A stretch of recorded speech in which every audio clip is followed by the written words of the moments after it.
ये किसी कक्षा में आप मैक्सिमम लेके जाएं। आप इस भरोसे ना रहें कि आपको इसको दोबारा रिवाइज करना पड़े। और पिछले 2 दिन की पीडीएफ अभी आपको शेयर नहीं किया है। आज अभी इस क्लास, जब आप इस क्लास को देख रहे होंगे तो इस कक्षा के साथ साथ पुरानी 2 पीडीएफ भी आपको मिल जाएगी। अगला क्या कह रहा है यहाँ पे, पहला, नाभिक के अलावा कोशिका के जिस कोशिकांग में डीएनए होता है वो क्या है। क्या बोला जा रहा है, नाभिक के अलावा कोशिका के जिस कोशिकांग में डीएनए होता है वह कौन सा है, तो वह है माइटोकॉन्ड्रिया। याद रखिएगा, डीएनए के अलावा नाभिक के अलावा कोशिका के जिस कोशिकांग में डीएनए होता है उसको बोलते हैं माइटोकॉन्ड्रिया। अगला है, सौर ऊर्जा का एटीपी में रूपांतरण कब होता है। सौर ऊर्जा का एटीपी में रूपांतरण होता है कैसे, क्लोरोप्लास्ट में। याद रखिएगा, क्लोरोप्लास्ट में। याद रखिएगा, सौर ऊर्जा का एटीपी में रूपांतरण क्लोरोप्लास्ट में होता है। इसके साथ साथ यहाँ पे बहुत सारे कथन दिए हुए हैं, जैसे एक एक करके हम देख लेते हैं जो हमारे लिए महत्वपूर्ण होंगे। यहाँ पे बोला गया है विषाणु सम एकल तंतु आरएनए अणु से बने होते हैं। ठीक है, विषाणु सम एकल तंतु आरएनए अणु से बने होते हैं, ये आपको पता होना चाहिए फैक्ट। अगला है, साधारण मानव में कितने गुणसूत्र होते हैं, तो सबको पता है साधारण मानव में 46 गुणसूत्र आपको देखने को मिलते हैं। अब उसी के बाद अब यहाँ से और ध्यान देने की ज़रूरत है। देखो, ये रिवीजन क्लास है। मैं ये नहीं कह रहा हूँ कि यदि आपने बेसिक नहीं पढ़ा है, एक बार एनसीईआरटी आपने नहीं पढ़ा है, एक बार कोई साइंस की पुस्तक नहीं पढ़ा है, तो आप 100% यहाँ से कर ले जाएंगे। लेकिन इतना है कि यदि आपने 0 पढ़ा है साइंस अभी तक और इस कक्षा को देखते हैं या पूर्वालोकन से प्रश्नों को लगाते हैं तो मैक्सिमम आप चीज़ों को सही कर सकते हैं। अगला है, मानव शरीर की कोशिकाओं में पाए जाने वाला गुणसूत्र जोड़ों की संख्या कितनी है। मानव शरीर की कोशिकाओं में पाए जाने वाले गुणसूत्र जोड़ों की संख्या कितनी है, तो याद रखना है 23 जोड़े गुणसूत्र पाए जाते हैं। अगला है, जीवों में अत्यधिक विविधता का कारण क्या है। जीवों में अत्यधिक विविधता का कारण क्या है, तो याद रखिएगा, जीवों में अत्यधिक विविधता का कारण है उत्परिवर्तन। जीवों में अत्यधिक विविधता का कारण क्या है, उत्परिवर्तन। रट जाइएगा, जीवों में अधिकांश जो विविधता देखने को मिलती है उसका कारण क्या है, उत्परिवर्तन। अगला है, बंदर, चीता, तितली और छिपकली में से लिंग गुणसूत्र नहीं होते हैं किसमें। बंदर, चीता, तितली और छिपकली में से लिंग गुणसूत्र नहीं होते हैं किसमें, तो ये नहीं होते हैं छिपकली में। ठीक है। अगला है, पादप कोशिका जंतु कोशिका से भिन्न होती है किसके कारण, तो याद रखिएगा, पादप कोशिका जंतु कोशिका से भिन्न होती है कोशिका भित्ति के कारण। किसके कारण, कोशिका भित्ति के कारण। रट जाइएगा इसको कि पादप कोशिका जंतु कोशिका से भिन्न होती है किसके कारण, कोशिका भित्ति के कारण। कोशिका भित्ति के कारण। अगला है, जंतु कोशिका में अनुपस्थित होती है क्या। जंतु कोशिका जो होती है उसमें सेलुलोज की कोशिका भित्ति अनुपस्थित होती है। जंतु कोशिका में सेलुलोज की कोशिका भित्ति अनुपस्थित होती है। अगला है, जैव कोशिका का वह भाग जो कोशिका का पावर हाउस कहलाता है क्या है। जैव कोशिका का वह भाग जो कोशिका का पावर हाउस कहलाता है क्या है, इसको बोलते हैं माइटोकॉन्ड्रिया। क्या बोलते हैं इसको, इसको बोलते हैं माइटोकॉन्ड्रिया। याद रखिएगा, जैव कोशिका का वह भाग जो कोशिका का पावर हाउस कहलाता है उसको बोलते हैं माइटोकॉन्ड्रिया। ठीक है, चलिए आगे बढ़ते हैं। यहां पे बताएं, यहां पे बोला गया है पीतपिंड कोशिकाओं की संहति है। पीतपिंड कोशिकाओं की संहति है क्या, अंडाशय में पाई जाने वाली कोशिकाओं की। ठीक है। अगला है, प्लाज्मा झिल्ली किसकी बनी होती है। याद रखिएगा, प्लाज्मा झिल्ली किसकी बनी होती है, तो आपको बताना है प्लाज्मा झिल्ली प्रोटीन एवं लिपिड से बनी होती है। प्लाज्मा झिल्ली प्रोटीन एवं लिपिड से बनी होती है। प्लाज्मा झिल्ली प्रोटीन एवं लिपिड से बनी होती है। प्लाज्मा झिल्ली प्रोटीन एवं लिपिड से बनी होती है। अगला है, प्रोटीन संश्लेषण में सबसे अधिक महत्वपूर्ण भूमिका किसकी है। प्रोटीन संश्लेषण में सबसे अधिक महत्वपूर्ण भूमिका किसकी है, तो याद रखिएगा, प्रोटीन संश्लेषण में सर्वाधिक महत्वपूर्ण भूमिका है अंतःद्रव्यी जालिका और राइबोसोम की। किसकी है? अंतःद्रव्य जालिका और राइबोसोम की भूमिका जो है प्रोटीन संश्लेषण में सर्वाधिक है। अगला है लसिका कोशिकाएं बनती हैं। लसिका कोशिकाएं बनती हैं कहाँ पर? लसिका कोशिकाएं तिल्ली, थाइमस ग्रंथि, अस्थि मज्जा एवं लसिका ग्रंथियों में बनती हैं। ठीक है। अगला है स्तंभ कोशिका अनुसंधान के क्षेत्र में नवीनतम विकास के संदर्भ में निम्नलिखित कथनों पर विचार कीजिए। किसके संदर्भ में? स्तंभ कोशिका अनुसंधान के क्षेत्र में यहाँ पे बात करना है। अब स्तंभ कोशिका अनुसंधान के क्षेत्र में बात करना है तो पहला क्या कह रहा है? पहला है बीजापुटी अवस्था पर भ्रूण मानव स्तंभ कोशिकाओं का एकमात्र स्रोत है। बीजपुटी अवस्था पर भ्रूण मानव स्तंभ कोशिका का एकमात्र स्रोत है। ठीक है। अगला है स्तंभ कोशिका बीज पुटिकों को नष्ट किए बिना प्राप्त की जा सकती है। याद रखिएगा, स्तंभ कोशिका बीज पुटिकों को नष्ट किए बिना प्राप्त की जा सकती है। तीसरा है स्तंभ कोशिकाएं वस्तुतः अनंत काल तक स्वयं ही पात्रे सजीवित हो सकती हैं। यह भी कथन सत्य है। अगला कह रहा है भारतीय अनुसंधान केंद्रों ने कुछ कोशिका रेखाओं का भी सृजन किया जिन्हें कई प्रकार से ऊतकों में विकसित किया जाता है। ठीक है। यह भी कथन आपका जो है, इसमें यदि हम बात करें तो आपको देखने को मिलता है कि ये जो 3 और 4 है ये आपके सही है। याद रखिएगा, कथन 3 और 4 सही हैं कि भारतीय अनुसंधान केंद्रों ने कुछ कोशिका रेखाओं का सृजन किया है। इसके बाद अगला है स्तंभ कोशिकाएं वस्तुतः अनंत काल तक स्वयं ही पात्रे सजीवित रह सकती हैं। ये 2 सही हैं और ये दोनों कथन आपके गलत हैं। ठीक है। अभी जब प्रश्न देखेंगे इससे जुड़ा हुआ तो चीजें और भी बेहतर ढंग से समझ में आएंगी। अब यहाँ पे बोला गया है विशेष रूप से, इसमें यहाँ पे बोला गया है प्रक्रमित, याद रखिएगा, प्रक्रमित कोशिका मृत्यु के कोशिकीय और आणविक नियंत्रण को क्या कहते हैं?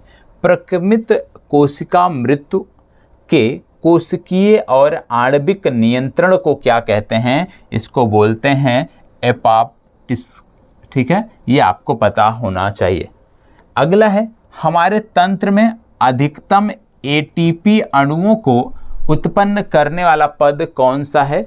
हमारे तंत्र में अधिकतम एटीपी अणुओं को उत्पन्न करने वाला जो पद है उसको बोलते हैं क्रेब्स चक्र। तो याद रखिएगा, क्रेब्स चक्र क्या है? तंत्र में हमारे अधिकतम एटीपी अणुओं को ये उत्पन्न करता है। ठीक है। अब इनसे जुड़े हुए प्रश्न है, जितना अभी तक आपने देखा उन्हीं से जुड़े हुए प्रश्न यहाँ पर आपको देखने को मिल रहे हैं। जो भी अभी आपने फैक्ट देखा उसी से जुड़े हुए यहाँ पे कुछ प्रश्न भी रखे गए हैं। जैसे पहला प्रश्न क्या कह रहा है? यहाँ पे पहला प्रश्न कह रहा है नाभिक के अलावा कोशिका के किस कोशिकांग में डीएनए होता है? अभी आपने देखा था, इसके बारे में बताया गया। क्या बोला जा रहा है? नाभिक के अलावा कोशिका के किस कोशिकांग में डीएनए होता है? आईएएस में 2001 में पूछा गया है। तो अभी आपने पढ़ा कि नाभिक के अलावा कोशिका के माइटोकॉन्ड्रिया में जो है ये डीएनए होता है। यहाँ पे बताया गया है नाभिक के अलावा कोशिका के माइटोकॉन्ड्रिया तथा हरित लवक नामक कोशिकांग में डीएनए पाया जाता है। तो याद रखिएगा कि नाभिक के अलावा जो है वो 2 जगह, एक तो हरित लवक नामक कोशिकांग में और दूसरा यदि हम देखें तो माइटोकॉन्ड्रिया में। तो याद रखिएगा, माइटोकॉन्ड्रिया और हरित लवक नामक कोशिकांग में डीएनए होता है। ठीक है। तो डीएनए कहाँ कहाँ पाया जाता है? डीएनए हो गया 3 जगह पाया जाता है। पहला हो गया कोशिका। ठीक है, कोशिका के किस कोशिकांग में? तो याद रखिएगा, पहला यहाँ पे हो गया हरित लवक नामक कोशिकांग में और दूसरा हो गया माइटोकॉन्ड्रिया। तो याद रखिएगा, डीएनए 2 जगह याद रखना, हरित लवक कोशिकांग और माइटोकॉन्ड्रिया में। अगला है मानव शरीर की कोशिकाओं में पाए जाने वाले गुणसूत्रों की संख्या गुणसूत्र जोड़ों की संख्या पूछा जा रहा है। तो जब गुणसूत्र जोड़ों की संख्या पूछा जाए, क्योंकि आपने देखा था 46 गुणसूत्र, तो कितने जोड़े हुए, 23 जोड़े हुए, मतलब सी विकल्प इसका सही उत्तर है। अगला कह रहा है जीवों में अत्यधिक विविधता का कारण क्या है। अभी आपने देखा था इसके बारे में कि जीवों में अत्यधिक विविधता का जो कारण है वो है उत्परिवर्तन। तो याद रखिएगा सी विकल्प इसका सही उत्तर है। तो आपने देखा किस तरह से जो आपने फैक्ट देखा उसी से जुड़े हुए यहाँ पे आपको प्रश्न देखने को मिल रहे हैं। ठीक है, अब यहाँ पे जैसे कि हमने एक प्रश्न देखा है अभी थोड़ी देर पहले, निम्नलिखित में से कौन सा कथन सही है। बोला जा रहा है प्रायश लघुतम स्वजीवी कोशिकाएं हैं, माइक्रोप्लाज्मा की कोशिका भित्ति एमिनो शर्करा से बनी होती है। तीसरा कह रहा है कि विषाणु सम एकल तंतु आरएनए अणु से बने होते हैं, और अगला है रिकेटिसिया में कोशिका भित्ति नहीं होती है। अब यहाँ पे बोला गया कौन सा सत्य है, तो इसमें सी कथन सत्य है, क्योंकि यहाँ बताया गया है कि विषाणु सम एकल तंतु आरएनए अणु से बने होते हैं। विषाणु सम एकल तंतु आरएनए अणु से बने होते हैं। यहाँ पे अब उसके बारे में बताया गया है।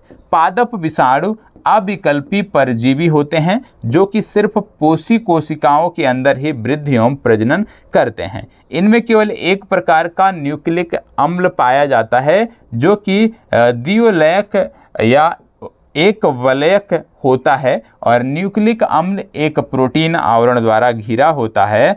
अन्य प्रश्नगत कथन जो है सही नहीं है। तो याद रखिएगा विषाणु सम एकल तंतु आरएनए अणु से बने होते हैं। ठीक है, यहाँ पे क्या बोला गया है, निम्न में से किसमें लिंग गुणसूत्र नहीं होते हैं। अभी आपने देखा कि छिपकली में लिंग गुणसूत्र नहीं होते हैं, वही चीज यहाँ पे प्रश्नों के रूप में है। अगला है साधारण मानव में गुणसूत्र कितने होते हैं। तो जब बोला जाए कितने गुणसूत्र होते हैं तो आप जानते हैं कि पुरुषों में यदि हम बात करें तो पुरुषों में आप देखते होंगे 44 प्लस XY, महिलाओं में यदि आप देखते हो तो 44 प्लस XX गुणसूत्र आपको देखने को मिलते हैं। मतलब सामान्य तौर पे यदि हम देखें तो 46 गुणसूत्र देखने को मिलते हैं। जब हम जोड़ों की बात करते हैं तब हम 23 की बात करते हैं। पुरुष में 44 प्लस XY और महिलाओं में 44 प्लस XX। ठीक है, और ये जो XY XX है इसमें आपको याद रखना है एक चीज़ कि बहुत सारे हमारे समाज में बहुत सारी आप कह सकते हो गलत धारणाएं हैं। जैसे देखते होंगे कि किसी भी कोई भी दंपत्ति है, उनके बार बार यदि हम देखें 2 से 3 संतानें हैं, और उनमें यदि हम देखें सारे के सारे बच्चे हैं, मतलब पुरुष हैं, मेल हैं, तो उसमें आपको देखने को मिलता है। इसका कारण क्या है, इसका कारण सिर्फ और सिर्फ मतलब कोई भी दंपत्ति जो है जब किसी नवजात को जन्म दे रही है वो मेल होगा या फीमेल, ये डिपेंड किस पे करता है, ये डिपेंड करता है पुरुष के गुणसूत्र पर, क्योंकि पुरुष में ही 44 प्लस XY गुणसूत्र पाया जाता है। ठीक है, जो मेल और फीमेल के लिए जिम्मेदार होता है। जबकि महिलाओं में यदि हम बात करें तो 44 प्लस XX होता है सिर्फ और सिर्फ। यदि वहाँ पर हम देखें तो आपको देखने को मिलता है कि सिर्फ X और X है। ठीक है, तो सिर्फ एक ही वहाँ पे देखने को मिलता है। तो ये भी आपको याद रखने की जरूरत है। इसको बताएं, पादप कोशिका जंतु कोशिका से किस प्रकार भिन्न होती है। पादप कोशिका जंतु कोशिका से किस प्रकार भिन्न होती है, बताएं।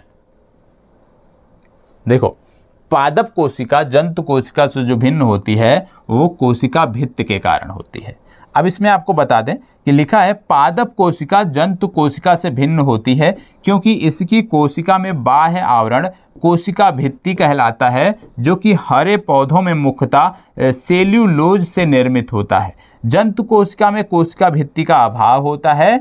इसके अलावा हरे पौधों की कोशिकाओं में हरित लवक पाया जाता है, जबकि जंतु कोशिकाओं में इसका अभाव होता है। तो जैसे जंतु कोशिका में यदि हम आपको देखें तो आपको देखने को मिलता है कि जंतु कोशिका में कोशिका भित्ति नहीं पाई जाती है। ठीक है, जबकि पादप कोशिका में यदि देखें तो कोशिका भित्ति पाई जाती है। तो ये एक चीज़ यहाँ पे और याद रखिएगा कि जो जंतु कोशिका होती है उसमें आपको कोशिका भित्ति नहीं देखने को मिलती है। इसमें आपको देखने को मिलता है हरित लवक, ये भी नहीं देखने को मिलता है। ठीक है, तो कहने का मतलब है प्रश्न बहुत आसान है। मैंने बार बार आपसे पहले दिन से बोला था कि आप सभी के पास पूर्वालोकन होना चाहिए, बहुत ज़रूरी है। ठीक है, कोई एक पुस्तक नहीं है तो भी चल जाएगा, लेकिन पूर्वालोकन जरूरी है, जरूरी है, जरूरी है। जिन्होंने ध्यान दिया होगा आज वो बेहतर स्थिति में हैं, जिन्होंने इस बात का इग्नोर किया, इस बात पर ध्यान नहीं दिया, निश्चित रूप से आज वो बेहतर स्थिति में नहीं होंगे, क्योंकि इसका कोई काट ही नहीं है। जंतु कोशिका में निम्नलिखित में से क्या अनुपस्थित होता है? बोला गया जंतु कोशिका में निम्नलिखित में से क्या अनुपस्थित होता है? बताएं, क्या अनुपस्थित होता है? सेलुलोज की कोशिका भित्ति, केंद्रक, माइटोकॉन्ड्रिया, इनमें से कोई नहीं। अभी आपको बताया गया कि कोशिका भित्ति जो है वो जंतु कोशिका में नहीं पाई जाती है, मतलब ए विकल्प सही उत्तर है। ठीक है, अगला कह रहा है जैव कोशिका का कौन सा भाग पावर हाउस कहलाता है? जैव कोशिका का कौन सा भाग पावर हाउस कहलाता है? तो आपको पता होगा जब इस तरह का प्रश्न आता है कि कौन सा भाग पावर हाउस कहलाता है, तो जैव कोशिका का जो माइटोकॉन्ड्रिया होता है उसको हम पावर हाउस बोलते हैं। तो आसानी से आप देख रहे होगे कि प्रश्न जो है वो आसानी से निकल रहे हैं। ठीक है, यदि कहीं पे ना निकल रहे हो, क्योंकि साइंस की बात है, कुछ टर्म हमें हिंदी में नहीं समझ में आते हैं तो तुरंत हमें दूसरे पेज पे जाकर अंग्रेजी वाले टर्म को समझने का प्रयास करना है। ठीक है, साइंस में विशेष रूप से प्रोटीन संश्लेषण में निम्न कोशिकांगों में से किन की भूमिका सबसे अधिक महत्वपूर्ण है?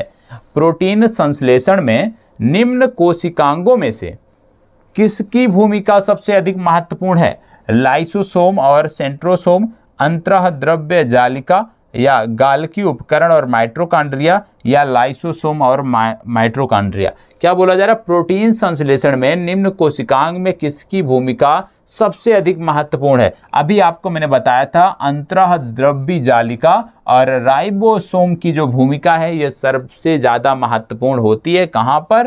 प्रोटीन संश्लेषण में। ठीक है, चलिए आगे बढ़ते हैं। अगला है मानव शरीर के किस अंग में लसिका कोशिकाएं बनती हैं? मानव शरीर के किस अंग में लसिका कोशिकाएं बनती हैं? बताएं।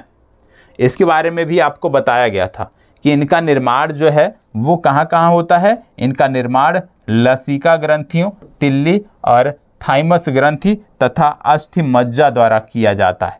ठीक है, ये आपको अभी मैंने बताया था थोड़ी देर पहले, तो आप बताएं इसका क्या सही होगा। मानव शरीर के किस अंग में लसिका कोशिकाएं बनती हैं? तो आपको पता है यकृत में नहीं बनती हैं, अग्नाशय में भी नहीं बनती हैं, दीर्घअस्थि में भी। ये कहाँ बनती हैं? तिल्ली में। तो डी विकल्प आपका सही उत्तर है। ठीक है, चलिए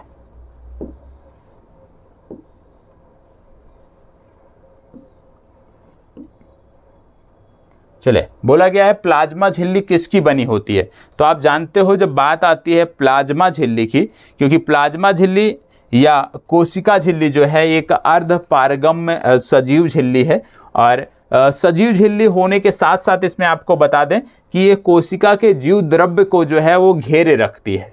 और कोशिका झिल्ली का निर्माण 3 परतों में होता है, जिनमें से जो बाहरी एवं भीतरी परतें होती हैं वो प्रोटीन द्वारा निर्मित होती हैं, और जो मध्य वाली परत होती है उसका निर्माण लिपिड या वसा द्वारा होता है। तो याद रखिएगा कि इसका सही उत्तर है ए और बी, प्रोटीन और लिपिड दोनों से। प्रोटीन और लिपिड दोनों से क्यों सही है? क्योंकि इसमें जो सबसे बाहरी 3 परतें होती हैं, इनमें जो सबसे बाहरी परत है और सबसे जो आंतरिक परत है वो प्रोटीन द्वारा निर्मित होती है, तथा जो मध्य परत है वो लिपिड द्वारा निर्मित होती है। ये भी आपको याद रखना है। ठीक है, तो क्या याद रखना है कि प्लाज्मा झिल्ली किससे बनी होती है? प्रोटीन और लिपिड से, क्योंकि प्लाज्मा झिल्ली एक पारगम्य झिल्ली होती है जिनमें 3 परतें होती हैं। पहली और तीसरी परत प्रोटीन से बनी होती है और बीच वाली जो परत है वो लिपिड से बनी होती है। ठीक है, चलिए आगे बढ़ते हैं। इसको देखिएगा, निम्नलिखित में से कौन सा कथन प्राणियों में स्तंभ कोशिका के प्रत्यारोपण के संदर्भ में सही है? निम्नलिखित में से कौन सा कथन प्राणियों में स्तंभ कोशिकाओं के प्रत्यारोपण के संदर्भ में असत्य है? ये वर्ड जरूर आप ध्यान दीजिएगा। आपकी परीक्षा में लगभग आपको कम से कम 2 से 3 प्रश्न इस तरह अवश्य देखने को मिलेंगे जहां पे असत्य कथनों की पहचान बोली गई होगी, जहां पे बोला गया होगा कि असत्य कथन बताइए या इनमें से कौन सा असत्य है बताइए, तो ध्यान रखिएगा, क्योंकि हमारी आदत बनी होती है, हमारी मेंटलिटी होती है कि ज़्यादातर हम क्या देखते हैं कि सत्य कथनों की पहचान करिए, सत्य बताइए, और उसी आधार पे हम इन सब चीज़ों को गलत कर देते हैं। ठीक है, तो यहाँ याद अवश्य आपको रखना है, सत्य या असत्य। यहाँ पे क्या बोला गया है, निम्नलिखित में से कौन सा कथन प्राणियों में अस्तंभ कोशिकाओं के प्रत्यारोपण के संदर्भ में असत्य है, बताएं।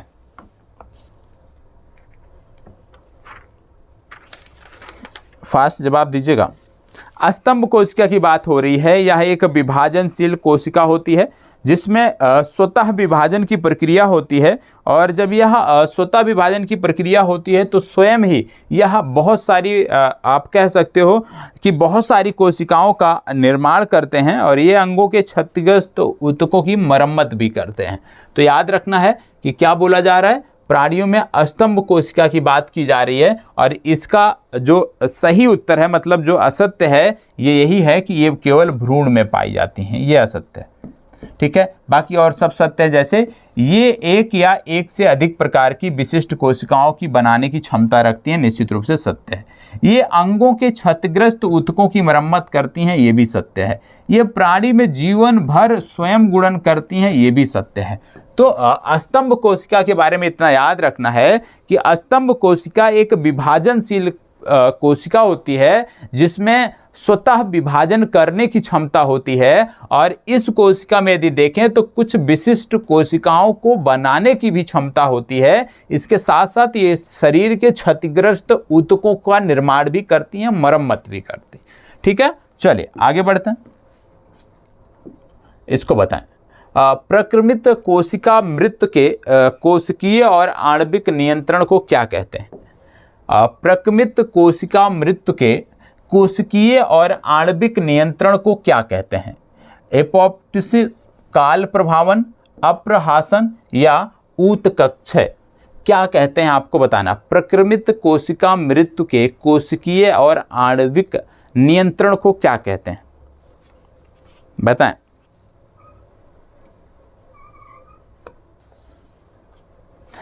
यह विशेष रूप से यदि हम बात करें तो भ्रूण विकास तथा अंगों के प्रति विकास के समय होता है। ठीक है, भ्रूण विकास तथा अंगों के प्रति विकास के समय होता है, और इसको बोलते हैं एपोप्टोसिस। ठीक है, ए विकल्प आपका सही उत्तर है। तो अभी तक आपने देखा कि किस प्रकार से कोशिका के बारे में हमने फैक्ट देखा और उनसे जुड़े हुए प्रश्नों का अध्ययन किया। देखो, परीक्षा के समय में सबसे बेहतर तरीका है, मैंने आपको बार बार बोला, वन लाइनर पुस्तक होनी चाहिए। वन लाइनर पुस्तक जिनके पास नहीं थी उन्हीं की कमी को दूर किया जा रहा है। दूसरा, पूर्वालोकन आपके पास होना चाहिए। वही दोनों चीज़ें आपको इस समय कराई जा रही हैं। ठीक है, चलिए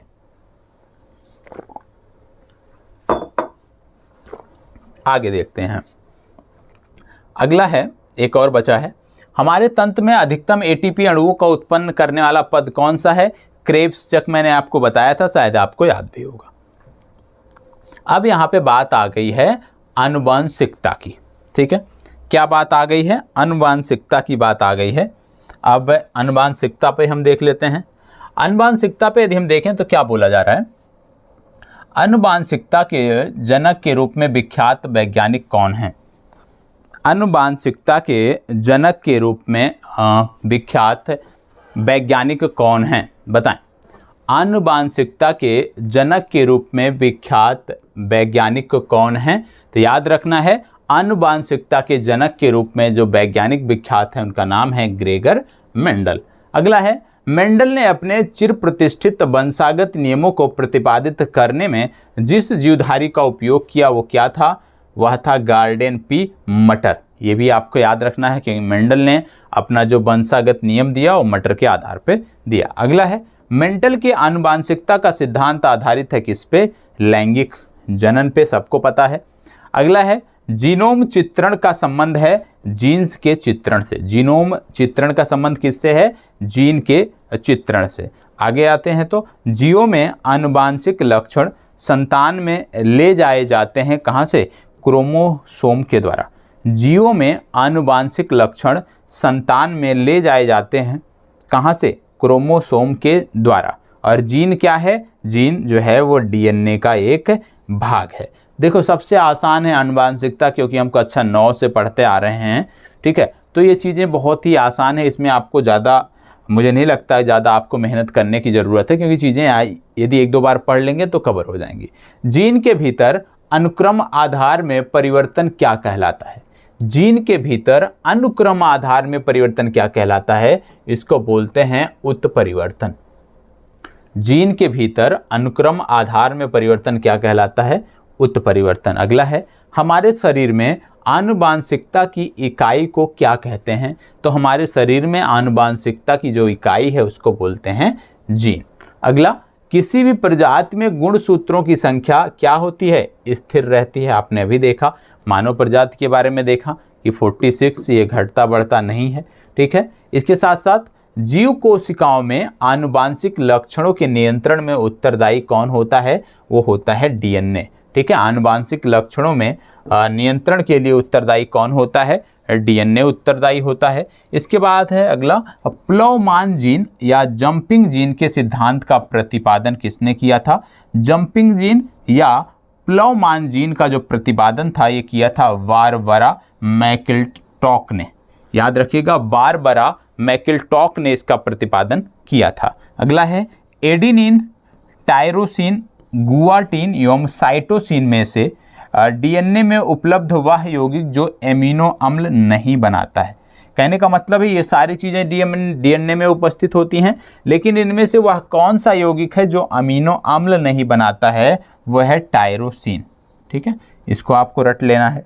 अगला है, डीएनए में मौजूद शर्करा होती है डीऑक्सीराइबोस। याद रखिएगा, डीऑक्सीराइबोस। अगला है, डीएनए की खोज किसने की थी? तो याद रखना है आपको, फ्रेडरिक मिसर ने 1869 में डीएनए की खोज की थी। अगला है, डीएनए की द्विकुंडली संरचना किसने दी थी? तो डीएनए की द्विकुंडली संरचना जो है वो वाटसन तथा क्रिक द्वारा दी गई थी, ठीक है। तो इतना आपने देखा कि जो फैक्ट हैं आपको सिर्फ पढ़ते जाना है, कहानी की तरह रटने का प्रयास आपको नहीं करना है। कहानी की तरह से ईमानदारी से पढ़ना है, और पढ़ने के बाद जो है उससे संदर्भित प्रश्नों को हमें लगाना है, ठीक है। अब यहाँ पे उससे संदर्भित प्रश्न दिए गए हैं, एक एक करके हम देखते हैं कि क्या प्रश्न, यदि हमने कहानी की तरह सिर्फ सुना है तो क्या हम प्रश्न हल कर पाते हैं। कह रहा है, वर्तमान आनुवांशिक विज्ञान का जनक कौन है? तो वर्तमान आनुवांशिक विज्ञान के जनक की बात हो रही है। आप जानते हैं कि आनुवांशिकता की खोज किसने की थी? ग्रेगर जॉन मंडल ने की थी। ग्रेगर जॉन मंडल ने आनुवांशिकता की खोज की थी, और इसी के कारण इनको आनुवांशिक विज्ञान का जनक माना जाता है। तो इसका सही उत्तर हो गया ए विकल्प। आगे बढ़ते हैं और अगला प्रश्न देखते हैं। फिर यही प्रश्न रिपीट हुआ है, आनुवांशिकता के जनक के रूप में विख्यात वैज्ञानिक कौन है? तो आप जानते हैं ग्रेगर जॉन मेंडल, बी विकल्प आपका सही उत्तर है। अगला प्रश्न आ गया। अगला प्रश्न कह रहा है, मेंडल ने अपने चिर प्रतिष्ठित वंशागत नियमों को प्रतिपादित करने में जिस जीवधारी का उपयोग किया वह कौन था? बताएं, किस जीवधारी का उपयोग मेंडल ने अपने वंशागत नियमों को प्रतिपादन करने के लिए किया था? तो आपने बताया था अभी, गार्डन पी या मटर का प्रयोग किया था। तो ये भी आपका सही उत्तर है। अगला है, मेंडल के आनुवांशिकता का सिद्धांत किस पर आधारित है? मेंडल का जो आनुवांशिकता का सिद्धांत है ये किस पे आधारित है? बताएं।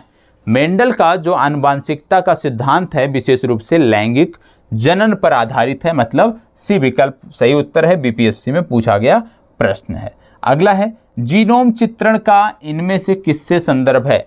जीनोम चित्रण का रक्त वर्गीकरण नहीं, स्नायु केंद्रों का चित्रण नहीं, मस्तिष्क का चित्रण नहीं, जीन्स का चित्रण जी हाँ। याद रखिएगा, जीनोम चित्रण का संबंध जीन्स के चित्रण से है। किसी भी जीव के डीएनए में विद्यमान समस्त जीनों का अनुक्रम जीनोम कहलाता है। जीनोम के सभी गुणसूत्रों का संरचनात्मक एवं प्रकार्यात्मक संगठन जीनोम चित्रण कहलाता है, ठीक है। अगला कह रहा है, जीवों में आनुवांशिक लक्षण संतान में ले जाए जाते हैं किसके द्वारा? जीवों में जो आनुवांशिक लक्षण होते हैं वो संतान में किसके द्वारा ले जाए जाते हैं? राइबोसोम द्वारा, क्रोमोसोम द्वारा, प्लाज्मा द्वारा या लाइसोसोम द्वारा। तो याद रखिएगा, जीवों में आनुवांशिक लक्षण जो हैं वो संतान में ले जाए जाते हैं क्रोमोसोम के द्वारा। ठीक है, इसके बारे में कुछ यहाँ पे डिटेल दी हुई है, इसको हम देख लेते हैं। यहाँ पे बोला गया है जीवों में आनुवांशिक लक्षण क्रोमोसोम द्वारा संस्थान में ले जाए जाते हैं। ये न्यूक्लियो प्रोटीन के बने होते हैं तथा इनका नाम प्रस्तुत करने वाले वैज्ञानिक वाल्डेयर थे। कोशिका विभाजन के समय क्रोमेटिन जालिका की धागे के समान छोटे छोटे टुकड़ों के रूप में स्पष्ट हो जाती है।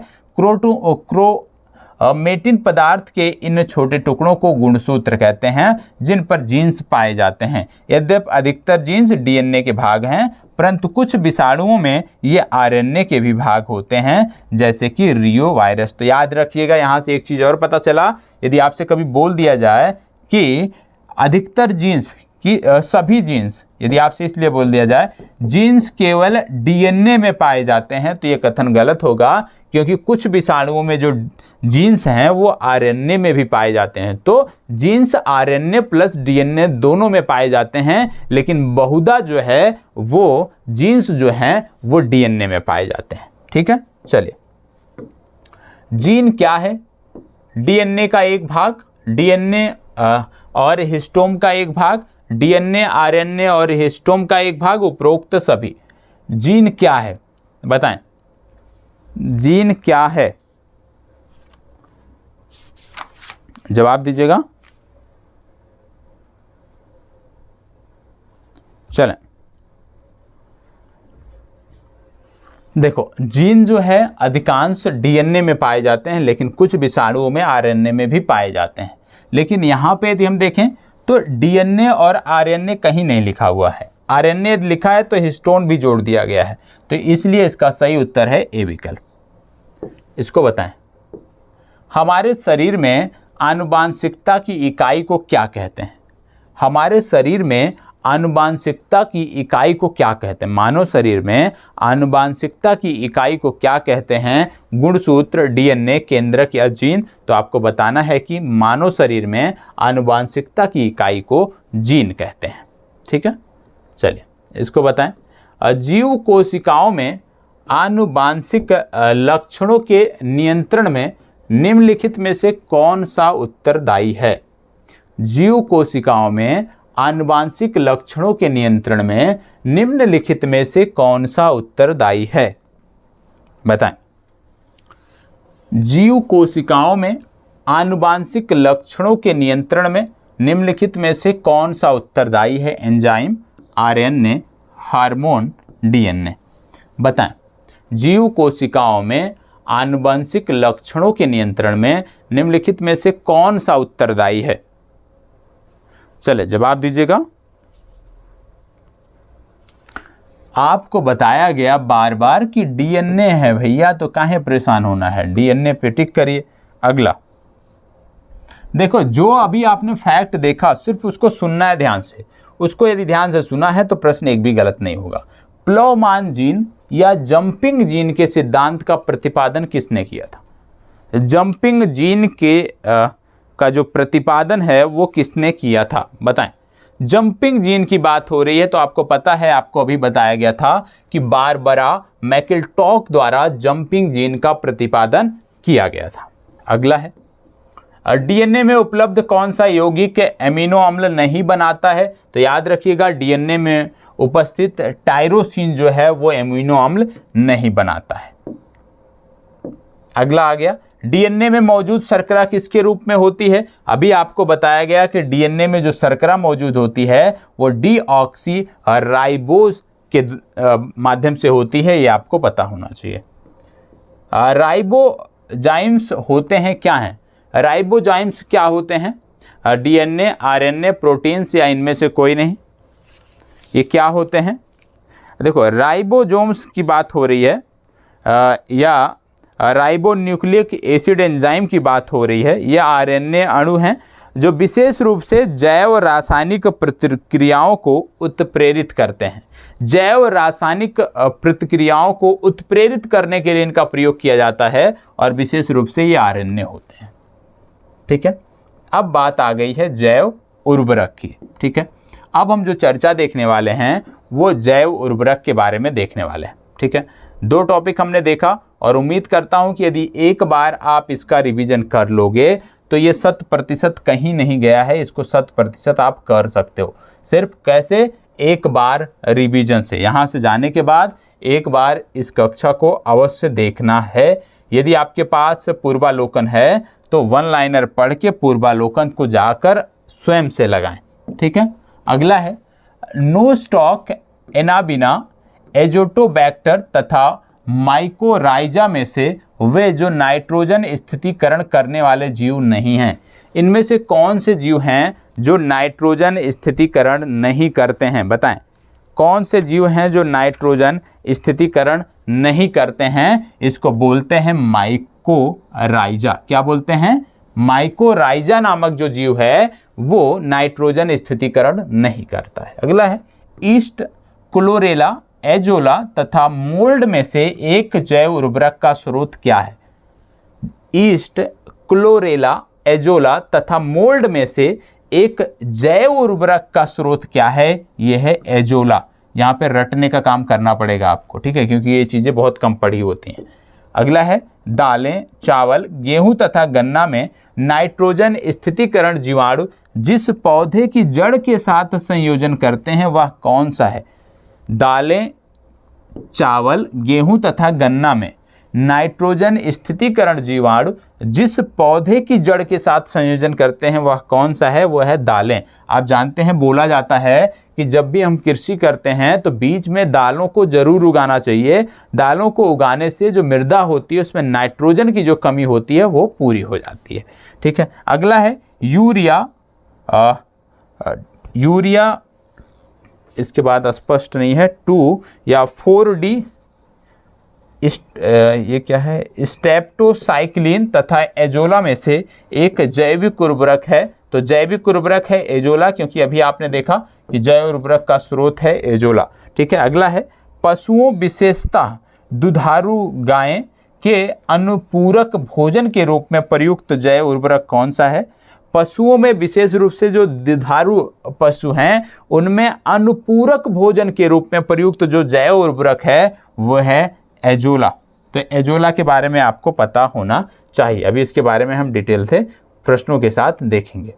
ठीक है, यहाँ पे देखो, जैसे नील हरित शैवाल यदि हम बात करें एक जैव उर्वरक है। क्रायोसोपा की यदि हम बात करें ये माहो नियंत्रक है। ठीक है, माहो एक रोग होता है। बायो 902 क्या है? सरसों का कायक्लोन है। एजोटोबैक्टर क्या है? एक जीवाणु है। ठीक है, पुनः जो लोग कृषि से जुड़े होंगे निश्चित रूप से वो इसको समझते होंगे। गेहूं, चना, धान एवं सरसों में से वह फसल जिनमें नील हरित शैवाल मुख्यतः जैव उर्वरक के रूप में प्रयोग होता है। नील हरित शैवाल जो है इनमें से किस फसल में जैव उर्वरक के रूप में प्रयुक्त होता है? तो इनमें से जो धान की फसल है उसमें यह जैव उर्वरक के रूप में प्रयुक्त होता है। अगला है बाजरा, गेहूं, मक्का एवं धान में से नील हरित शैवाल का उपयोग नत्रजन आपूर्ति हेतु किया जाता है। किसको? बाजरा, गेहूं, मक्का एवं धान में नील हरित शैवाल का उपयोग नाइट्रोजन के लिए प्रयोग किसमें किया जाता है? ये किया जाता है धान में। तो याद रखिएगा, नील हरित शैवाल का विशेष रूप से प्रयोग धान की फसल में किया जाता है। एजोला एक अच्छा उर्वरक होता है कब? जब नील हरित शैवाल को इसके साथ मिला देते हैं। तो याद रखिएगा, एजोला एक अच्छा उर्वरक है यदि इसको नील हरित शैवाल के साथ मिला दिया जाए। एजोला बहुधा जैव उर्वरक के रूप में प्रयोग किया जाता है क्योंकि इसका सहचारी है नील हरित शैवाल। अगला है एजोला है एक, ये क्या है? यह एक जलीय फर्न है जो कि हम जैव उर्वरक के रूप में प्रयोग करते हैं। जलीय फर्न जिसे जैव उर्वरक के रूप में प्रयुक्त किया जाता है कौन सा है? तो जलीय फर्न जिसे जैव उर्वरक के रूप में प्रयुक्त किया जाता है वह है एजोला। अगला है साइनोबैक्टीरिया, प्रोटोजोआ तथा विषाणु में से वह जो जैव उर्वरक के रूप में प्रयोग होते हैं वह है साइनोबैक्टीरिया। साइनोबैक्टीरिया, प्रोटोजोआ तथा विषाणु में से जो जैव उर्वरक के रूप में प्रयोग होते हैं वह है साइनोबैक्टीरिया। अगला है चना, मटर, सेम तथा धान में से वह पौधा जो नाइट्रोजन स्थितीकरण में सहायक नहीं है। नाइट्रोजन स्थितीकरण में सहायक नहीं है धान, और इसीलिए धान में नाइट्रोजन स्थितीकरण करने के लिए हम अन्य विकल्पों पर जाते हैं। ठीक है। अगला है कंपोस्ट के संदर्भ में सही नहीं है। कंपोस्ट के संदर्भ में क्या नहीं सही है? देखो ये चीज़ अभी आपको जब प्रश्न आएगा तो वहाँ पे आप समझ पाओगे, क्योंकि यहाँ पे अन्य विकल्पों को नहीं दिया गया है। अगला है लाल, भूरा, हरा तथा नीला हरा शैवाल में से जो जैविक नाइट्रोजन निर्धारण से संबंधित है वह है नीला हरा, नील हरित शैवाल या नीला हरा शैवाल, बात एक ही है। ठीक है। फसलों उत्पादन में नाइट्रोजन उपयोग क्षमता की वृद्धि की जा सकती है। किसके द्वारा वृद्धि की जा सकती है? उर्वरक की मात्रा के बार बार प्रयोग द्वारा, नाइट्रोजन अवरोधक के प्रयोग द्वारा तथा नाइट्रोजन धीरे धीरे छोड़ने वाले उर्वरकों के प्रयोग द्वारा। इसके माध्यम से भी हम ये चीज़ों को कर सकते हैं। सोयाबीन में नाइट्रोजन स्थितीकरण की यदि हम बात करें तो इसके लिए जिम्मेदार बैक्टीरिया कौन है? तो सोयाबीन में जब हम नाइट्रोजन स्थितीकरण की बात करते हैं तो इसके लिए जिम्मेदार बैक्टीरिया है राइजोबियम जैकोनिकम। ठीक है। अब यहाँ से हम देखेंगे इसके बाद इससे संबंधित प्रश्नों को, पहले इसको भी देख लेते हैं। यहाँ पे क्या बोला गया है? यहाँ पे बताया जा रहा है कि बायोचार ऊर्ध्वाधर खेती में इसमें क्योंकि प्रश्न पूरा नहीं है, ये जैसे कथन होते हैं उस तरह का है, तो अब यहाँ पे प्रश्न दिए हुए हैं, ध्यान से देखना है। यदि आप प्रश्न कर ले जाते हैं, ध्यान से सुना होगा ना, तो आधे प्रश्न तो यूं ही आप कर ले जाओगे। क्या है? निम्नलिखित में से कौन जैव उर्वरक के रूप में प्रयुक्त होता है? इनमें से कौन जैव उर्वरक के रूप में प्रयुक्त होता है? क्या क्या है? देखो कहाँ पूछा गया है, यूपीपीसीएस में 2 बार पूछा गया, 2001, 2002। ठीक है। क्या क्या है? एजोला, अल्फा, नाइट्रोलिन, नील हरित शैवाल। इनमें से कौन सा है जो जैव उर्वरक के रूप में प्रयुक्त होता है? आपको बताना है। बताएं, इनमें से कौन जैव उर्वरक के रूप में प्रयुक्त होता है? इनमें से कौन जैव उर्वरक के रूप में प्रयोग होता है? आपको पता होगा, बोला जा रहा है इनमें से कौन जैव उर्वरक के रूप में प्रयोग होगा, तो इतनी तो जानकारी आपको होगी कि जैव उर्वरक की जब हम बात करते हैं तो आपको याद होना चाहिए कि नील हरित शैवाल, एजोला, दोनों चीज़ें आप देखते होंगे कि जैव हरित के रूप में प्रयोग किया जाता है। तो यहाँ पे एजोला और नील हरित शैवाल, जबकि यहाँ पे किसी विकल्प में दिया नहीं है 1 और 2, तो इसलिए यहाँ पे थोड़ा सा विकल्प में गलती है। ठीक है, हो सकता है कि प्रश्न गलत हो, लेकिन यहाँ पे एजोला और नील हरित शैवाल सही उत्तर होगा। ठीक है, चलिए आगे बढ़ते हैं, इसको बताएं। निम्नलिखित में से कौन एक जैव उर्वरक का स्रोत है?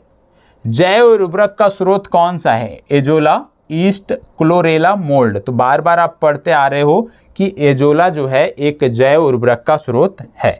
ठीक है, एजोला को उसकी नाइट्रोजन स्थितीकरण क्षमता के चलते व्यापक रूप में जैव उर्वरक के रूप में प्रयोग किया जाता है, क्योंकि ये नाइट्रोजन को बांधे रखता है, नाइट्रोजन को बांधे रखने में मददगार साबित होता है। अगला है, निम्नलिखित में से एक जैविक उर्वरक है, इनमें से कौन सा एक जैविक उर्वरक है? तो आप जानते हो बार बार बात हो रही है एजोला की, एजोला एक जैविक उर्वरक है। यहाँ पे अभी पशुओं के बारे में हमने बात किया कि पशुओं विशेषतः दुधारू गो के अनुपूरक भोजन के रूप में प्रयुक्त जैव उर्वरक कौन सा है? तो अभी यहाँ पे आपको बताया गया कि एजोला जो है ये इनके लिए जैव उर्वरक है।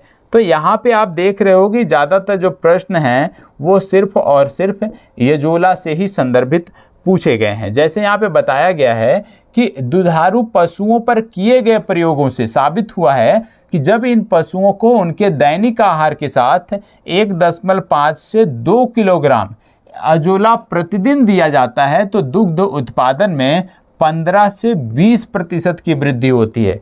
एजोला को यदि हम दुधारू पशुओं को 1 से 2 किलोग्राम प्रतिदिन देते हैं तो दुग्ध उत्पादन क्षमता में 20% की वृद्धि हो रही है, इसीलिए एजोला का प्रयोग इनमें किया जाता है।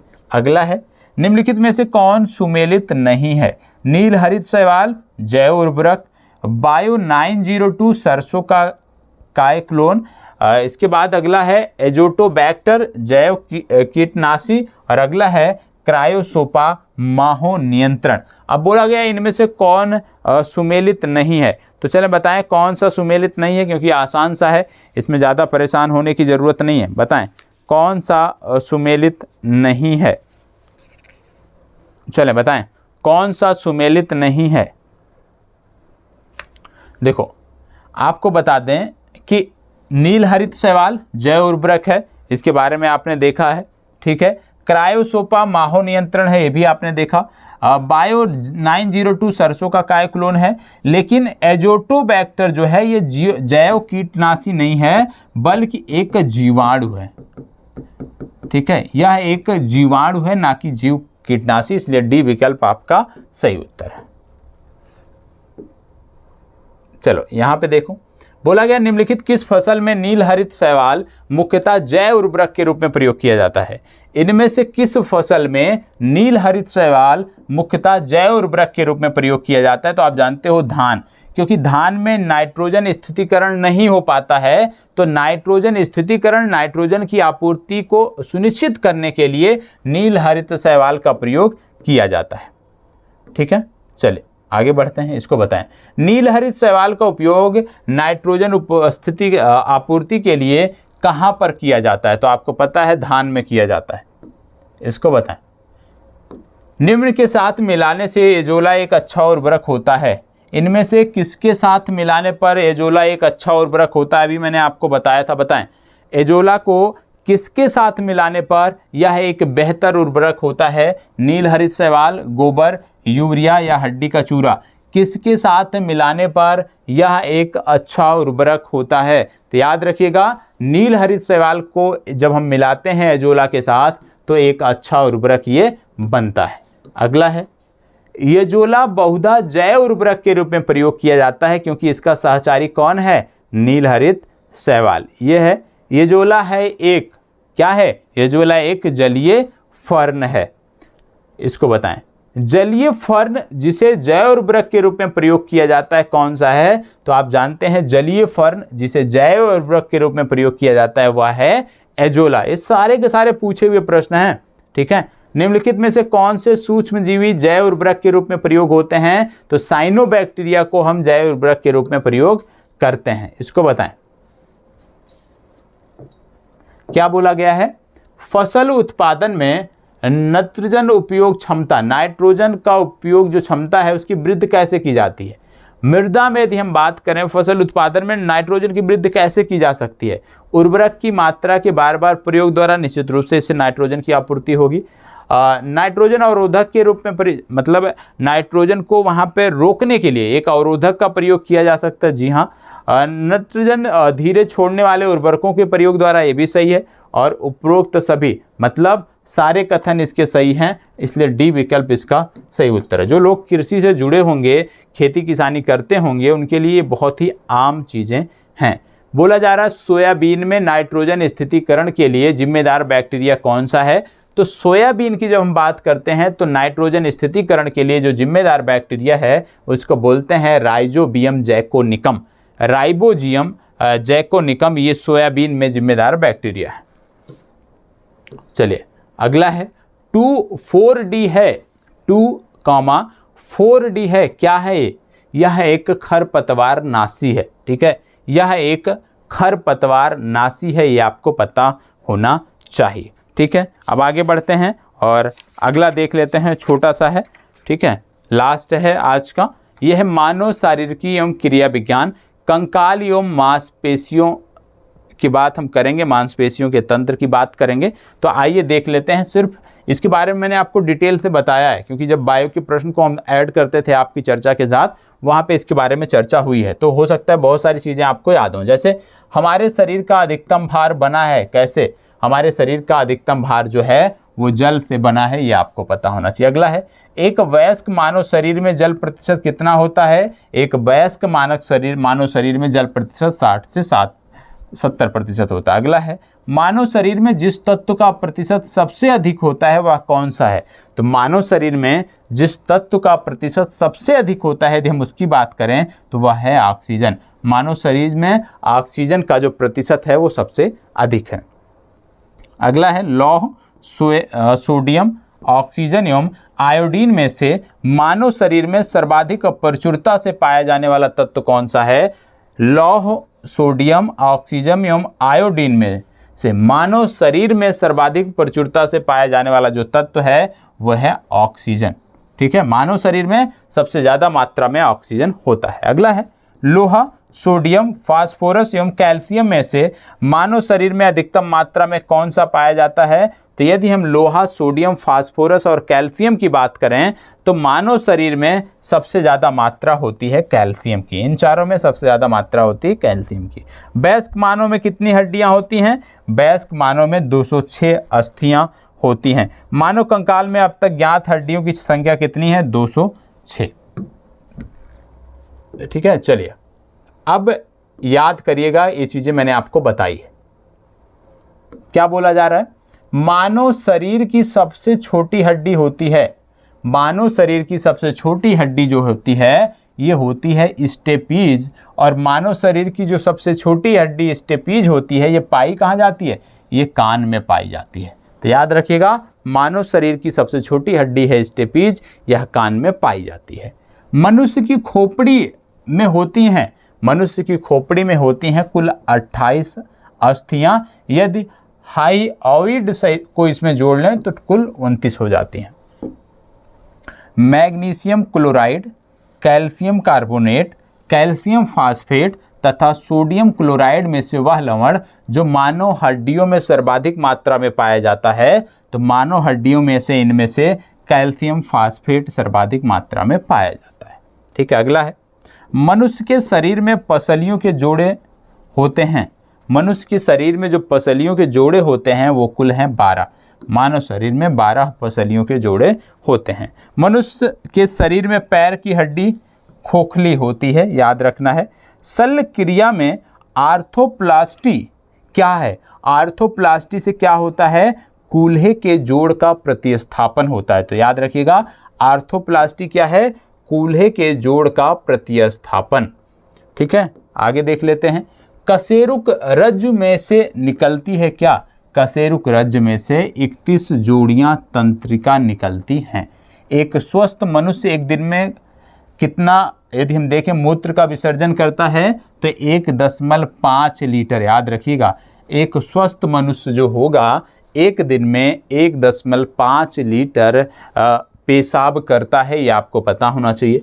अगला है, प्रत्यस्थ ऊतक जो हड्डियों को एक साथ पकड़े रहते हैं उन्हें क्या कहते हैं? उनको बोलते हैं स्नायु या लिगामेंट। चलो इसको बताएं। दांतों पर जमी परतें बनी रहती हैं। दांतों पर जो परतें जमी रहती हैं वो बनी रहती हैं किसके? भोजन के कण, थूक, मुख अम्ल और बैक्टीरिया से। नाखून काटते समय दर्द नहीं होता है, क्यों? नाखून काटते समय दर्द क्यों नहीं होता? क्योंकि नाखून मृत कोशिकाओं के द्रव्य द्वारा बने रहते हैं। नाखून मृत कोशिकाओं के द्रव्य द्वारा बने रहते हैं जिनमें रक्त संचरण नहीं होता है। नाखून मृत कोशिकाओं के द्रव्य द्वारा बने होते हैं जिनमें रक्त संचरण नहीं होता है, इसीलिए हमें दर्द नहीं होता है। अगला है, अस्थि एवं दंत निर्माण हेतु आवश्यकता होती है। अस्थि एवं दंत निर्माण हेतु किसकी आवश्यकता होती है? कैल्शियम की आवश्यकता होती है और फास्फोरस की आवश्यकता होती है। ठीक है, आगे देख लेते हैं। अगला बोला जा रहा है कि कैल्शियम, फास्फोरस, फ्लोरीन तथा आयोडीन में वह पौष्टिक तत्व जो अस्थि एवं दांतों के निर्माण के लिए आवश्यक नहीं है। तो आप जानते हो, अस्थियों एवं दांतों के निर्माण की बात करें तो आयोडीन जो है वो आवश्यक नहीं है, बाकी सभी आवश्यक हैं। अगला है, मनुष्य के जीवन काल में 2 बार विकसित होते हैं क्या? मनुष्य के जीवन काल में जो कुल दांत होते हैं उनमें से 20 दांत ऐसे होते हैं जो 2 बार विकसित होते हैं, जिनको आप दूध का दांत बोलते हो। तो 20 दांत होते हैं सिर्फ जो 2 बार विकसित होते हैं, बाकी के दांत एक ही बार रहते हैं, दोबारा नहीं होते हैं। ठीक है। अस्थि, दंतवल्क, डेंटिन तथा सीमेंट में से हमारे शरीर का सबसे दृढ़ भाग कौन सा है? तो याद रखिएगा, हमारे शरीर का सबसे दृढ़ भाग है दंतवल्क। ठीक है। अगला, मानव शरीर में सबसे मजबूत मांसपेशियां कहाँ होती हैं? मानव शरीर में सबसे महत्वपूर्ण मांसपेशियां, सबसे मजबूत मांसपेशियां जबड़े में होती हैं। ठीक है। चलिए अब प्रश्न देख लेते हैं। प्रश्न क्या कह रहा है?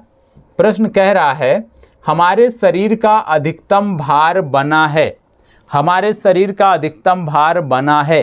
कहाँ से बना है? अस्थियों का, शारीरिक अंगों का, त्वचा, मांसपेशियों व अंगों का, या जल का? अभी आपने पढ़ा कि हमारे शरीर का लगभग 60 से प्रतिशत लगभग 2/3 भाग जो है वो कहीं ना कहीं जल का होता है। तो डी विकल्प सही उत्तर है। एक वयस्क मानव शरीर में जल प्रतिशत कितना होता है?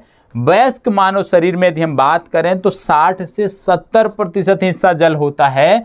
तो 60 से 70 के बीच में 65 आता है, इसलिए यहाँ पे 65 को टिक किया गया है। मानव शरीर में सर्वाधिक प्रचुरता से पाया जाने वाला तत्व कौन सा है? मानव शरीर में सर्वाधिक प्रचुरता में इन चारों में से पाया जाने वाला जो तत्व है वह है ऑक्सीजन। लौह, सोडियम और आयोडीन से ज़्यादा ऑक्सीजन होता है। मानव शरीर में अधिकतम मात्रा में पाए जाने वाला तत्व है, अब तत्व कौन कौन से हैं? लोहा, फास्फोरस, सोडियम और कैल्शियम। तो इन चारों में से मानव शरीर में जो तत्व है वो सबसे ज़्यादा है कैल्शियम।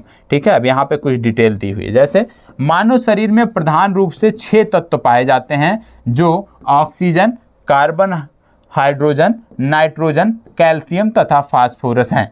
मानव शरीर के भार का 65% oxygen, 18% carbon, 10% hydrogen, 3% nitrogen, 1.4% calcium तथा 1.1% फास्फोरस होता है। ये गणना हमें पता होना चाहिए कि मानव शरीर में 65% ऑक्सीजन, 18% कार्बन, 10% हाइड्रोजन, मतलब यदि हम देखें तो ऑक्सीजन, ठीक है, कार्बन और हाइड्रोजन, ये तीनों मेन हैं, ये आपको पता होना चाहिए। ठीक है। चलिए आगे बढ़ते हैं। मानव कंकाल में अब तक ज्ञात हड्डियों की संख्या कितनी है? तो 206 हड्डियों की बात की जाती है। इसको बताएं। 20 वर्ष की आयु पर मानव शरीर में हड्डियों की संख्या कितनी होती है? 20 वर्ष की आयु, क्योंकि आप वयस्क हो चुके हैं, और वयस्क होने पर जो हड्डियों की कुल संख्या होती है वो होती है 206। इसको बताएं। निम्नलिखित में से कौन मानव शरीर की सबसे छोटी हड्डी है? और सबसे छोटी या सबसे लघुतम बोला जाता है, तो आप जानते हो सबसे छोटी बोले या सबसे लघुतम बोले, ये हड्डी किसकी बात हो रही है? ये हड्डी हो रही है कान की हड्डी की बात, और इसको बोलते हैं स्टेपीज। ठीक है। और सबसे बड़ी हड्डी कहाँ होती है? जांघ में होती है, जिसको बोलते हैं फीमर। तो सबसे लघुतम सेम प्रश्न है, इसको बताएं। मनुष्य की खोपड़ी में कुल अस्थियां होती हैं, यहाँ ध्यान दीजिएगा, मनुष्य की खोपड़ी में कुल कितनी अस्थियां होती हैं? 28, 32, 30, 40। मनुष्य की खोपड़ी में कुल कितनी अस्थियां होती हैं? तो मनुष्य की खोपड़ी में कुल 28 अस्थियां होती हैं। ठीक है। मनुष्य की खोपड़ी में कुल अस्थियों की संख्या 28 होती है, जिनमें से 8 मस्तिष्क के चारों ओर मस्तिष्क खोल अर्थात कपाल बनाती हैं। शेष हड्डियों में से 14 हड्डियां हमारे चेहरे का कंकाल बनाती हैं तथा 6 हड्डियां मध्य कर्णों की अस्थियां बनाती हैं। तो याद रखिएगा कि मस्तिष्क में जो कुल अस्थियां होती हैं वो तो हैं 28, लेकिन इनमें से 8 हड्डी जो होती है वो मस्तिष्क के चारों ओर मस्तिष्क का खोल बनाती है अर्थात कपाल बनाती है। शेष हड्डियों में से 14 हड्डियां हमारे चेहरे का कंकाल बनाती हैं। तो यदि आपसे इस तरह का प्रश्न आ जाए कि मनुष्य की खोपड़ी में जो 28 हड्डियां होती हैं उनमें से सबसे ज़्यादा हड्डियां जो हैं वो किस भाग से निर्माण करती हैं, तो याद रखिएगा उनमें सबसे ज़्यादा जो है वो हमारे चेहरे का कंकाल बनाती हैं और इनकी संख्या है 14। बाकी के 6 हड्डियां जो हैं ये मध्य कर्णों को विकसित करती हैं। निम्नलिखित में से कौन सा लवण मानव हड्डियों में सर्वाधिक मात्रा में पाया जाता है? इनमें से कौन सा लवण है जो मानव हड्डियों में सर्वाधिक मात्रा में पाया जाता है? उसको बोलते हैं कैल्शियम फास्फेट। चलो इसको बताओ। मनुष्य के शरीर में पसलियों के कितने जोड़े होते हैं? यहाँ पे जोड़ों की बात हो रही है, तो आप जानते हैं मानव शरीर में कुल 24 पसलियां होती हैं, मतलब 12 जोड़े कुल होते हैं। ये आपको पता होना चाहिए। ये विकल्प इसका सही उत्तर है। इसको बताएं। मनुष्य के शरीर में पैर की हड्डी क्या होती है? ठोस होती है, सरंधी होती है, कीलक होती है, खोखली होती है? बताएं, मनुष्य के शरीर में पैर की हड्डी किस प्रकार की होती है? मानव शरीर में जो हमारे पैर की हड्डी है ना, ये खोखली होती है। ठीक है। मनुष्य के शरीर में पैर की हड्डी यदि हम बात करें, यहाँ पे बताया गया है कि ठोस होती है, जबकि अभी हमने फैक्ट देखा था खोखली होती है, लेकिन ये यूपीपीसीएस में पूछा गया है। ठीक है, तो इसका मतलब है कि यूपीपीसीएस में पूछा गया है, तो ये सही होगा। तो याद रखिएगा मनुष्य के शरीर में जो पैर की हड्डी है वो ठोस होती है। पैर की हड्डी जो है, तो माफ़ करिएगा, जो होती है वो ठोस होती है, क्योंकि यूपीपीसीएस ने यदि सही माना है तो यही सही उत्तर होगा। ठीक है, तो ठोस होती है, ये आपको याद रखना है। और मनुष्य के पैर की जो हड्डी है ठोस होती है, जो कि ऊपर से नीचे की ओर क्रमशः जांग या जंघा या पाया तथा पैर में बटी होती है। जांग में सिर्फ एक हड्डी फीमर होती है, जो कि सबसे बड़ी हड्डी है शरीर की, सबसे लंबी हड्डी है, सबसे भारी हड्डी है। जंघा में टिबिया तथा फिबुला नामक 2 हड्डियां भी होती हैं, जबकि पैर में 3 भाग गुल्फ, तलुआ और पादांगुलिया होती हैं। तो याद रखिएगा कि यदि आपसे पूछ लिया जाए कि टिबिया और फिबुला किस हड्डी का भाग हैं, तो याद रखिएगा टिबुला और फिबिया जो हैं जांग की जो हड्डी फीमर होती है उसका भाग हैं, और जो पैर की हड्डी होती है वो 3 भाग में गुल्फ, तलुआ और पादांगुलिया जो हैं इन 3 भागों में बटी होती है। तो याद रखिएगा पैर की जो मनुष्य के पैर की जो हड्डी है वो ठोस होती है। इसके बारे में मैं एक बार कंफर्म कर लूँगा, क्योंकि अभी जो हमने फैक्ट देखा था उसमें खोखला सही किया गया था, यहाँ पे ठोस बोला गया है, तो इसको मैं देख लूँगा। ठीक है, तो इसके बारे में मैं आपको कमेंट बॉक्स में अवगत करा दूंगा, लेकिन अभी के लिए ठोस याद रखिएगा। सरल क्रिया में आर्थोप्लास्टी क्या है? कूल्हे का प्रत्यारोपण बताया गया था, कूल्हे के जोड़ का प्रतिस्थापन, तो सी विकल्प इसका सही उत्तर है। प्रत्यस्थ ऊतक जो हड्डियों में एक साथ पकड़े रहते हैं उन्हें क्या कहते हैं? प्रत्यस्थ ऊतक जो हड्डियों को एक साथ पकड़े रहते हैं उनको क्या कहते हैं? उनको बोलते हैं लिंगामेंट स्नायु। ठीक है, इसको बताएं। दांतों पर जमी परतें बनी होती हैं, आपको बताया गया भोजन के कण, थूक, मुख अम्ल और बैक्टीरिया से। ठीक है। नाखून काटने समय दर्द क्यों नहीं होता? क्योंकि नाखून जो है वो मृत कोशिकाओं के द्रव्य द्वारा बने होते हैं, उनमें यदि हम देखें ब्लड सर्कुलेशन नहीं होता है, जिसके कारण हमें दर्द नहीं होता है। अस्थि योम दंत निर्माण हेतु निम्नलिखित में से किसकी आवश्यकता होती है? तो याद रखिएगा अस्थि की बात है तो कैल्शियम हमें चाहिए। दंत निर्माण है तो यदि हम बात करें तो मतलब कैल्शियम और फास्फोरस आप याद रख सकते हैं। कैल्शियम और फास्फोरस अस्थि और दंत निर्माण दोनों में सहायक हैं, और यदि इनकी कमी हो जाती है तो अस्थि एवं दंत संबंधी बीमारियां आपको देखने को मिलती हैं। निम्नलिखित में से कौन सा पौष्टिक तत्व अस्थि एवं दांतों के निर्माण के मजबूती के लिए आवश्यक नहीं है? तो दांतों और अस्थियों के निर्माण के लिए बात हो रही है, तो आप जानते हो कैल्शियम भी जरूरी है, फास्फोरस भी जरूरी है, फ्लोरीन भी जरूरी है। कौन सा जरूरी नहीं है? आयोडीन का दांतों की और अस्थियों से कोई संबंध नहीं है। ठीक है, चले लास्ट प्रश्न। मनुष्य के जीवन काल में दांत 2 बार विकसित होते हैं, कितने? मनुष्य के जीवन काल में मात्र 20 दांत हैं जो 2 बार विकसित होते हैं। निम्नलिखित में से कौन हमारे शरीर का सबसे दृढ़ भाग है? तो हमारे शरीर का सबसे दृढ़ भाग है दंत वल्क। दंत वल्क हमारे शरीर का सबसे दृढ़ भाग है। तो आज के लिए इतना ही। आज की जो चर्चा है उसको यहीं पर हम समाप्त करते हैं। ठीक है, कल फिर मिलेंगे। तब तक के लिए इसी प्रकार हमारे साथ बने रहें और रिवीजन अवश्य करें। पीडीएफ आज जब आप ये वीडियो देख रहे हैं, पीडीएफ आपके टेलीग्राम पे शेयर कर दिया गया है, जाकर देखें पीडीएफ को। और यदि आपके पास पूर्वालोकन नहीं है यदि आपके पास पूर्वालोकन, या आप में से कोई भी छात्र यदि है जिसके पास पूर्वालोकन नहीं है, हमारा प्रयास होगा कि पूर्वालोकन आपको PDF के माध्यम से उपलब्ध कराया जाए।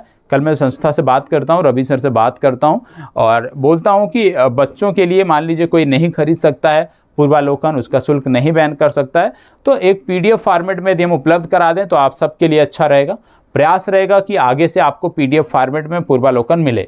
प्रारंभिक परीक्षा अच्छे से देना है, हमें ज़्यादा से ज़्यादा स्कोर करना है, जिससे मुख्य परीक्षा में हम मुख्य परीक्षा का जो मार्ग है वो प्रशस्त हो सके। और मुख्य परीक्षा की तैयारी भी आप मान के चलिए, मैं 11 को वाल्मीकि से आ रहा हूँ, वाल्मीकि नगर से वापस आऊँगा, तो 12 को मैं यहाँ पे पहुँचूँगा, तो 12 तारीख के बाद आप मान के चलिए 15 से निश्चित रूप से आपकी मुख्य परीक्षा का कार्यक्रम आपको बता दिया जाएगा। और मुख्य परीक्षा का जो कार्यक्रम होगा वो सब्जेक्ट वाइज होगा, ठीक है। ऐसा नहीं है कि रैंडम कोई भी प्रश्न आके हम हल करा रहे हैं। सब्जेक्ट वाइज जो आपके पाठ्यक्रम का टॉपिक है उसके आधार पे मुख्य परीक्षा का आपको रिवीजन कराया जाएगा, मुख्य परीक्षा का उत्तर लेखन कराया जाएगा। सारी चीज़ें बिल्कुल निःशुल्क हैं, बस आप अच्छे से परीक्षा दीजिए, हमारी जितनी क्षमता है हम आपके साथ जुड़े रहेंगे। और मुख्य परीक्षा की जब बात करते हैं, अनुभव बहुत अच्छा रहा है। 2 बार मैंने UPSC का मेंस क्वालिफाई किया है, तो UPSC का मेंस क्वालिफाई करने से का मतलब ये है कि आंसर राइटिंग जो है ठीक ठाक है। बहुत बेहतर होता तो शायद सिलेक्शन हो गया होता, लेकिन हाँ ठीक ठाक है, उतने से काम चल जाएगा PSC में। तो जितनी मेरी जानकारी है वो मैं आपको उपलब्ध कराने का प्रयास करूँगा। और आप में से जो भी क्योंकि मैं आपको पूर्वी चंपारण के वाल्मीकि नगर जो टाइगर रिजर्व है वहाँ पे 2 दिन रहने वाला हूँ, 9-10 को रहने वाला हूँ, 11 को वहाँ से चेकआउट करूँगा। तो यदि कोई छात्र आसपास के हैं तो निश्चित रूप से आपसे मुलाकात होगी, ठीक है। चलिए, धन्यवाद, बहुत बहुत आभार।